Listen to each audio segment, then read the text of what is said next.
I, 43M, try to do my best to provide for my wife, 38F, and 2 kids, aged 3 and 5, as well as my mother-in-law, and I would like to think I'm doing a decent job. Over the years, I have worked to improve our family's living situation.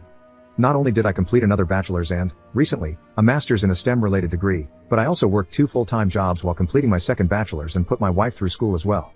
She completed a degree where she could make good money, 60-70K a year, in a healthcare field that always has jobs available. However, with the birth of our 2 kids, she has since given up on her career to be a stay-at-home mom for the time being. At first, it was a struggle while I was finishing up my master's. Once I completed it and our youngest turned 3, my career took a jump up, now 150K with bonuses, and we are now able to afford our single-income household in a more feasible manner. We're far from rich, but we do okay for a single-income family of 4. This past year, life was overwhelming for my wife, so even though I now work 75% from home, I budgeted to hire a daytime nanny to help her around the house with 1 child while the other is in school. My day starts every day around 5:30 to 6 a.m. I get the house ready for the day before the nanny comes at 8 a.m. I get our oldest up and ready for school, make breakfast, plan out my day, bring our oldest to school, and be home in time to let the nanny in. My most recent task at work has me grounded for the next 2 months, meaning I am now 100% working from home. While this is nice, I am busy in meetings all day as my role manages teams on a global scale and I oversee projects for my industry. For the past 1.5 months, I realized that, despite my wife saying her life is stressful at home, she starts her day at 10 a.m. I asked my mother-in-law and the nanny if this was always the case after a week or so of working from home, and they both responded more or less that sometimes she starts earlier, sometimes later. My wife literally wakes up, cooks, and then scrolls through her phone or shops from home, which brings me to my gripe. I am glad I am able to provide her that sort of life since we both grew up lacking in means. I understand the possibility of postpartum depression, the stress of having kids, the feeling of being unfulfilled, and the fact that I might be a lousy husband. But for what it's worth, everything is taken care of and then some. I manage the household finances, because she claimed she was too busy to do so, pay all the household bills, pay my own personal bills, pay her bills, track and perform all the upkeep of our house appliances, cars, pets, etc., and I also help pay for my mother-in-law's medical bills and car note. But apparently, my life is on easy street compared to hers. I can't decompress to her because it seems like she always feels the need to one-up me. I had a bad day, but she had it worse because I'm lucky I got to go away and work. My feet hurt from walking all day during work travel, but that's nothing compared to her standing and cooking with a child clinging to her.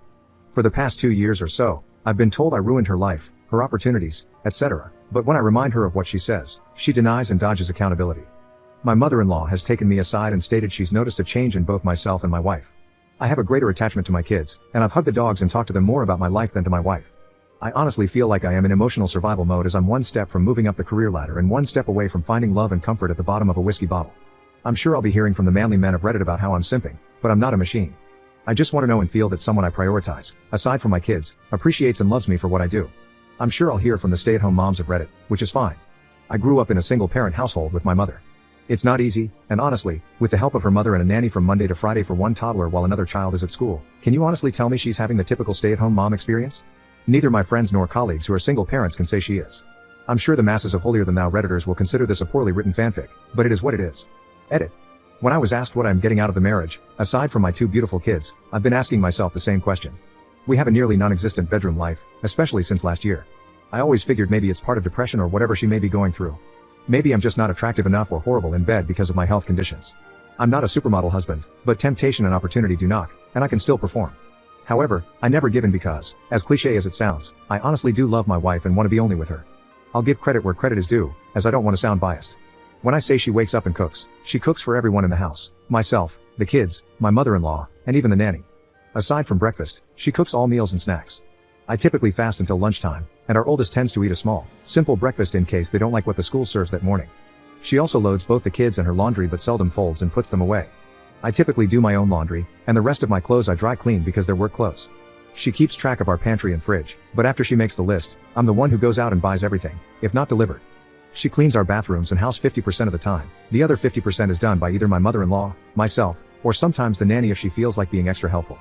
Prior to the nanny, my mother-in-law was the main help for my wife until she had unexpected medical needs. So, I opted to hire a nanny to help both of them, especially when my mother-in-law is undergoing treatments and recovering. As a whole family, including her parents and mine, we have tried to get her to go to therapy, but she refuses or skirts around the issue. Update 1.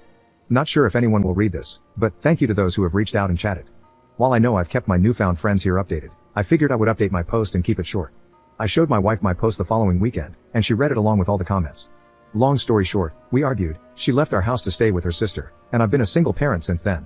It's sad to say, but aside from the good nights to our kids, it's all pretty much the same routine. Nothing much else to say other than, thank you for all the kind words of encouragement. Just need to add, this post got bigger than I expected from a venting post, but I've responded to a few comments.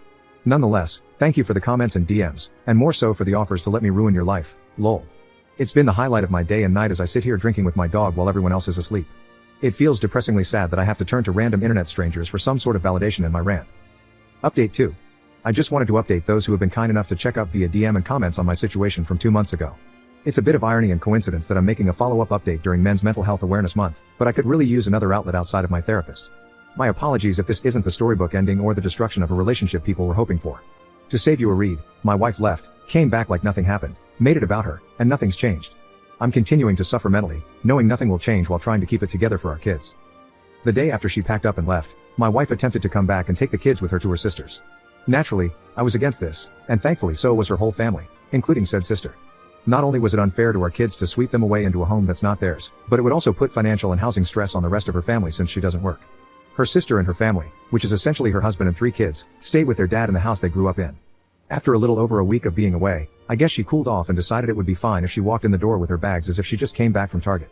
She came into my office while I was working and angrily stared at me while I sat on a conference call meeting with my team, and I couldn't just jump off as this is a busy time of the quarter for us. I guess that didn't sit well with her because once I took off my headset and closed my laptop, she started yelling at me about how much I really don't care about her and her well-being overall. At that moment, I couldn't do anything more than look at her and just shake my head. My mother-in-law came in after hearing my wife yelling and pulled her away, telling her not to bother me, while our nanny kept our youngest away from it all on the other side of the house.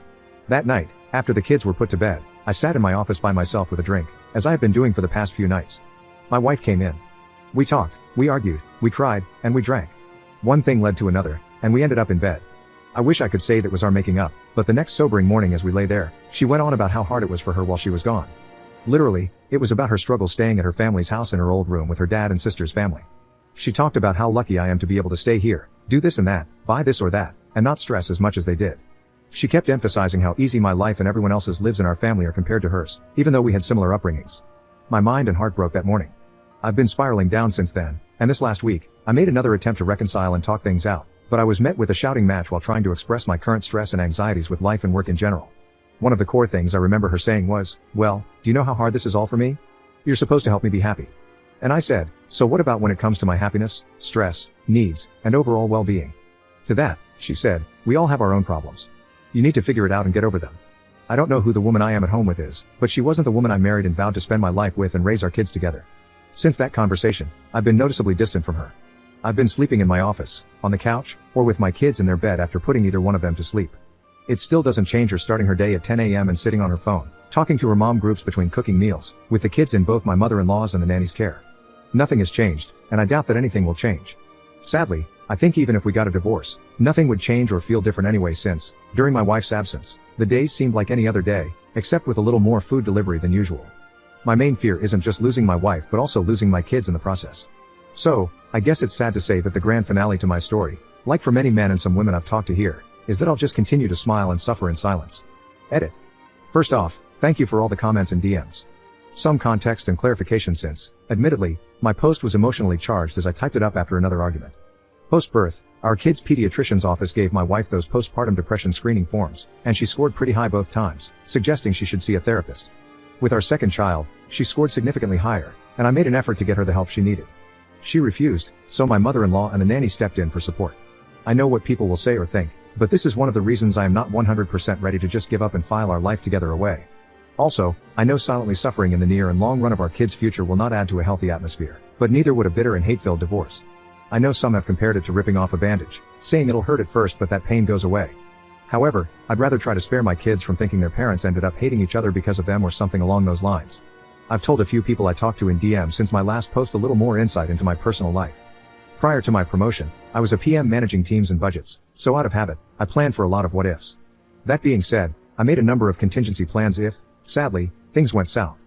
So, yes, I have talked to a lawyer, actually 3. I know our rights and what each of us is entitled to. I have a draft settlement created and on hold until I feel I need to use it. I know what I want and am willing to offer more than what is fair for our kids' well-being, but I also have a plan if we end up going to court. It's 100% on me that I'm suffering in silence, but I'm too stubborn to just give up. So while I am venting, I don't expect anyone to feel sorry for me. I endure it to keep the norm our kids know, ensure my mother-in-law's treatments go uninterrupted, and, of course, in the hope that my wife will finally be open to giving therapy a shot and that we can climb together to a better place. Thank you all again.